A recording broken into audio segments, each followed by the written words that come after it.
Hurricane Irene has unleashed itself on the east coast of America. Ferocious winds and torrential rain left at least 11 dead and 3 million people without power. On Long Beach, Long Island, a lifeguard tower was swept away as waves crashed onto shorelines and flooded coastal suburbs. By the time she hit New York City, Irene had been downgraded to a tropical storm, raising concerns that hundreds of thousands of people have been evacuated from the city unnecessarily. Irene's winds have dropped to 65 miles an hour, but forecasters are still expecting storm surges of up to 8 feet for parts of New York that could see a flood of seawater inundate low-lying areas. After hitting the coast of North Carolina on Saturday, the hurricane barreled up the eastern seaboard. Damage to property and businesses is expected to run into millions of dollars. Wotton Bassett marks the end of repatriation ceremonies. The coffins of 345 service personnel have passed through the town. The Union flag on the high street is lowered for the last time. You feel the loneliest person in the world, but when you get to Wotton Bassett and you see people lining streets, from children to bikers to pensioners, you realise you're not alone, and it touches your heart.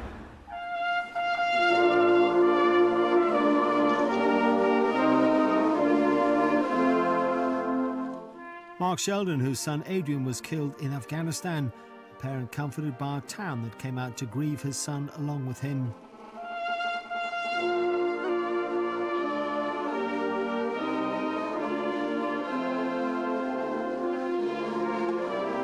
Major John Thornelow's son, Lieutenant Colonel Rupert Thornelow, was the highest-ranking British soldier to die in Afghanistan. Before Wotton Bassett, you hardly noticed, I've said this many times, but you hardly noticed anything from government, from the press, from the media generally, about the war in Afghanistan. At the going down of the sun, and in the morning, we will remember them. We will remember them.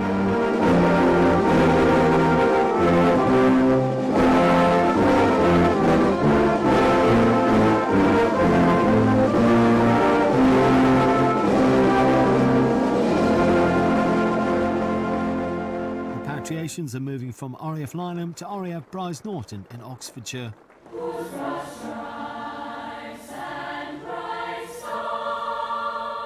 On this, the 10th anniversary, America has been remembering the thousands killed during the terror attacks of September the 11th, 2001. At Ground Zero, where more than 2,600 people died, a choir performed the US anthem in front of President Barack Obama and his predecessor George Bush.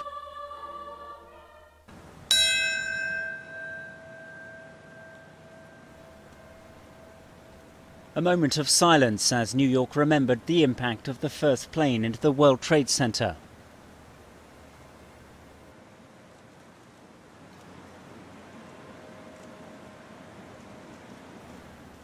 Then both presidents addressed the gathered crowd of relatives of the victims. God is our refuge and strength. I pray that our Heavenly Father may assuage the anguish of your bereavement and leave you only the cherished memory of the loved and lost. Susan M. Bocchino. Dira Francis Bobley. Bruce. Afterwards, a long roll call of the dead. Andrew Bogdan. Darren. Victims of Al-Qaeda's deadly attacks on the Twin Towers. Earlier, the two presidents gathered at the Memorial Fountain.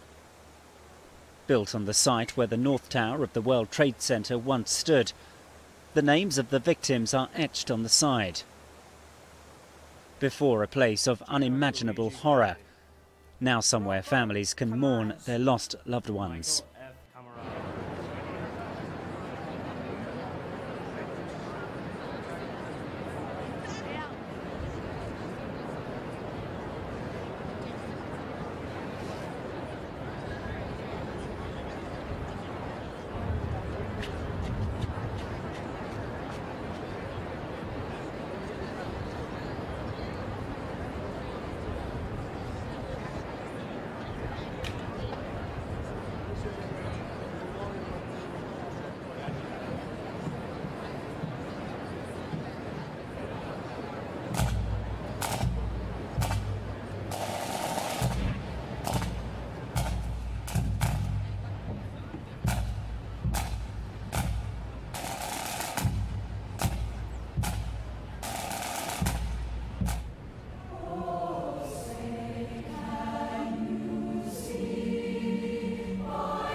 Adderley Jr. Sophia B. Adele. Lee Adler. Daniel Thomas Aflita. Emmanuel Akwazi Afwakwa. Alec Agwal. Bukal Kumar Agwala.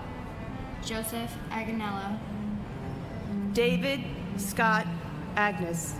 And my father, Calixto Charlie Anaya Jr. This weekend may have marked the start of October, but most parts of England and Wales got the weather we've been waiting for all summer. People across the country dived in to really make the most of it. On a normal autumn day, this queue would probably be nearly empty. These people would be sitting under umbrellas. And this man would probably avoid doing this because he might get a bit muddy. Who'd have thought England's autumn would bring scenes like this? But almost as suddenly as it came, the hot weather is going to melt away. What has so far been our hottest October in a century will give way to a hurricane and even possible snow in some parts. The remnants of Hurricane Ophelia are set to lash Britain, bringing a temperature drop of more than 10 degrees within the space of just a few days. So in less than a week, we'll be swapping our swimming costumes for scarves and our ice lollies for cups of hot chocolate. But at least it'll be nice weather for Flags ducks. fly at half-mast at Apple's headquarters in Cupertino, California, mourning the loss of its founding father, Steve Jobs, dying at the age of 56. He'd been fighting a long and very public battle with pancreatic cancer, passing away in Palo Alto, California, surrounded by his family. Apple's homepage featuring a black and white picture of their former CEO with the simple words, Steve Jobs, 1955 to 2011, issuing a statement saying, Apple has lost a visionary and creative genius and the world has lost an amazing human being. Those of us who had been fortunate enough to know and work with Steve have lost a dear friend and an inspiring mentor. The devices that he helped bring to the world mourning the loss of their creator. Banks of iMacs and iPads paying silent tribute to Jobs. Flowers left by technology fans at Apple stores and also at his home.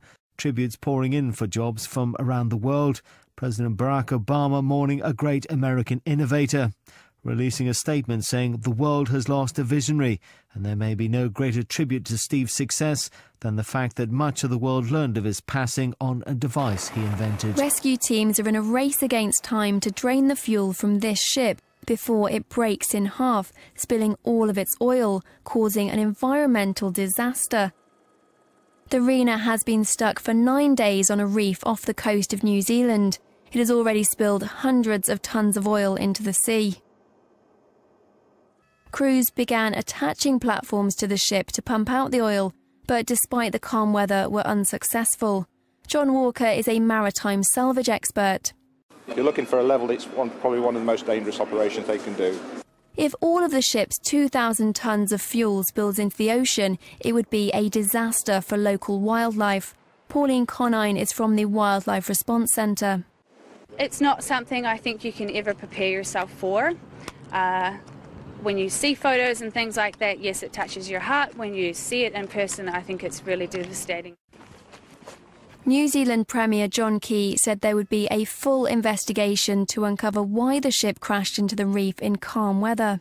Feeling the effects, a penguin is covered in oil because a container ship is leaking the substance into the sea off the New Zealand coast. A barge is due to arrive soon to begin pumping the oil out of the vessel, but there's a worry conditions could get worse as bad weather is expected. Brett Cartel is director of the Wildlife Centre. From tip to toe they are covered in black sticky gunk, matting up all their feathers right down to the skin. They've ingested it and they've started to get anemic, which is part of the toxic effect of the oil. His team have been working around the clock to care for the birds in the hope they can soon be returned to the wild. It's not just penguins who've been affected though, this seal could also be in need of a good wash.